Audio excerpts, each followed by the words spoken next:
چادر میں لپٹنے والے، اٹھو،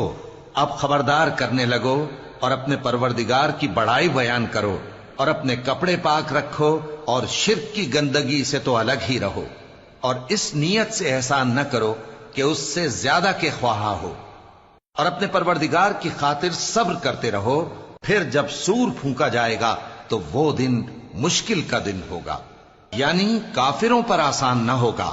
مجھے اس شخص سے سمجھ لینے دو جس کو میں نے اکیلا پیدا کیا، اور میں نے اس کو بہت سا مال دیا اور ہر وقت حاضر رہنے والے بیٹے دیے، اور اس کو ہر طرح کے سامان میں وسعت دی، پھر بھی لالچ رکھتا ہے کہ میں اسے اور زیادہ دوں۔ ایسا ہرگز نہیں ہوگا، یہ ہماری آیتوں کا بڑا مخالف رہا ہے۔ میں اسے ایک بڑی چڑھائی چڑھاؤں گا۔ اس نے غور و فکر کیا اور ایک بات ٹھہرا لی، یہ مارا جائے، اس نے کیسی تجویز کی، پھر یہ مارا جائے، اس نے یہ کیسی تجویز کی، پھر اس نے نگاہ کی، پھر تیوری چڑھائی اور منہ بگاڑا، پھر پیٹ پھیر کر چلا اور تکبر کیا، پھر کہنے لگا یہ تو جادو ہے جو پہلے لوگوں سے برابر ہوتا آیا ہے، پھر بولا یہ اللہ کا کلام نہیں بلکہ بشر کا کلام ہے، میں ان قریب اس کو سقر میں داخل کروں گا، اور تم کیا سمجھے کہ سقر کیا ہے؟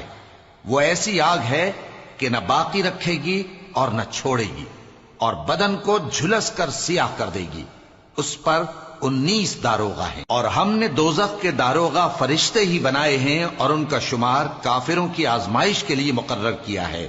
اس لیے کہ اہل کتاب یقین کریں اور مومنوں کا ایمان اور زیادہ ہو، اور اہل کتاب اور مومن شک نہ لائیں، اور اس لیے کہ جن لوگوں کے دلوں میں نفاق کا روگ ہے اور جو کافر ہیں کہیں کہ اس مثال کے بیان کرنے سے اللہ کا مقصود کیا ہے۔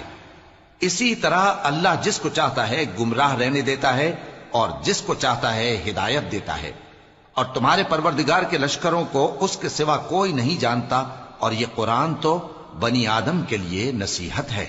ہاں ہاں، قسم ہے چاند کی اور رات کی جب رخصت ہونے لگے، اور صبح کی جب روشن ہو جائے، کہ وہ آگ ایک بہت بڑی آفت ہے، انسان کے لیے ڈر کی چیز، یعنی اس شخص کے لیے جو تم میں سے آگے بڑھنا چاہے یا پیچھے رہنا چاہے۔ ہر شخص اپنے کرتوتوں کے باعث گرفتار ہوگا، مگر داہنی طرف والے نیک لوگ جنتوں میں ہوں گے اور پوچھتے ہوں گے، یعنی آگ میں جلنے والے گناہگاروں سے، کہ تم دوزخ میں کیوں پڑے؟